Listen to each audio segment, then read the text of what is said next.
Seven, 6, 5, 4, 3, 2, 1. You'll never have the sacred stone. Oh, this you crazy mother. Welcome to Innovating a Game Changer podcast. I'm your innovator, Nevada Smith, and today I'm going to talk about hard work, hustle, and grind, and really what I have to do on a daily basis to keep everything moving forward. I'll take you through a day in the life of the innovator.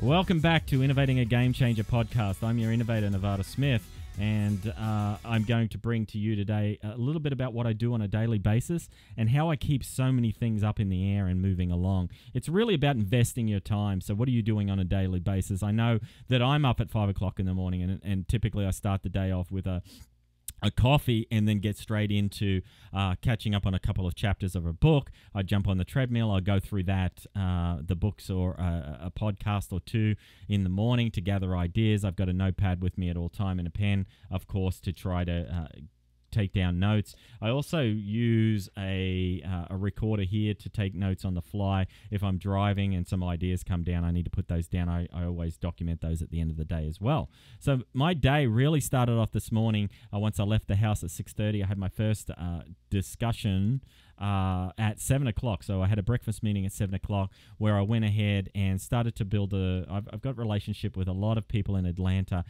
in the staffing and the solution providers. And so I met with a lady this morning to talk about how can we start to spread the innovation workshops that I put on, and how do we help more people. And so what I'm going to be doing with her is putting on at her organization.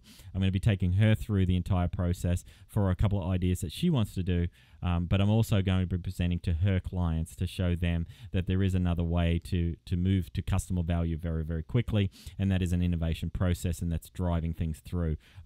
As you might know, I've got 3 workshops currently that are going. I got one that's built on the business model use case. That's the business model canvas, and that one's really about getting in front of a venture capitalist to try to get some capital to move a particular idea forward. The second one that I do is really around ideation, acceleration. So if a company's got an idea of a product that they want to put forward, they know what they want to do, they're not quite sure what it is. Typically, they would go through a long discovery process. I've got a one-day session that takes that discovery process and gets everybody on the same page. I've lifted a lot of the particular methodologies from, say, 4.5, some PI plannings in there.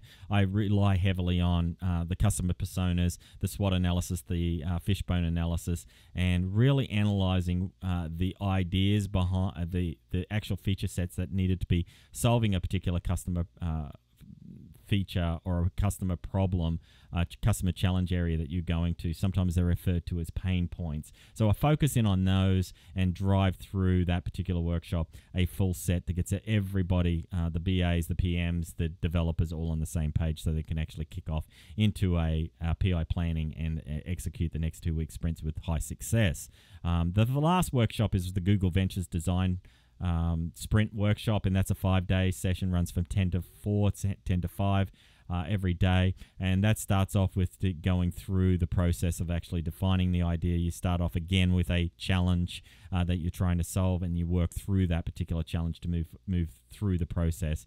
You come out with some storyboarding and some activities around what they call Crazy Eights, which it gives you a list of what the features could actually look like. And then you end that with building a prototype on the Thursday, and finally go before a particular customer set, 5 customers that you do one-on-one interviews, and those interviews are broken into 2 rooms. You've got a one-on-one interview happening in one room. You've got multiple cameras, so you can see the angles of the people as they're interacting with the prototype, and then you're obviously interviewing them at the same time. So in the other room, people can see through Google Hangouts. They can see the camera angles. They can also see what the user's doing on the device itself, so you're really getting that experience and see how that person works through the particular prototype that you're going for. Now, prototypes are going to be self-explanatory, so you shouldn't be describing what this particular product does, but you want the customer actually reading, speaking out loud what they're thinking, what they're feeling. Are they confused? Are they understanding what they need to be doing? Is it self-explanatory on their side? And you ask them to describe what they're doing as they're doing it. And you get that feedback now. In the other room, everyone's got post-it notes and they're writing down all this information and they're putting it up on the board. And that really helps those workshops move forward, get that customer value and that customer feedback back. So today, after the meeting that I took the individual through all of those workshops and those offerings, we're actually going to set up some follow-up calls where I'm going to set a date where I take one of her ideas through the process and see if she wants to continue down that track. But she's also going to set up the dates where I can go in do the speaking so that other people can see what these workshops are doing. So by 8 o'clock, 8:15, I'd actually left that first meeting and I was heading on into my day job. By 8:15, I was in the office. 8:30, I had a call with an offshore team to talk about a particular innovative product that we're building right now that'll be out in the market by the either the end of this month or mid next month, and that's patent pending as well, patent pending, that particular product. So I can't speak a lot about that, but as soon as it hits the market, I'm definitely going to share that with you guys here. And then 9 o'clock, I moved on to working with one of my interns. I had to update another innovative product to expand some of the functionality that's in there to really match the customer journey based on the feedback of doing some interviews with customers. So we made that change. By 11 o'clock, I was in front of the executives walking them through that particular product and showing them a demo of that product.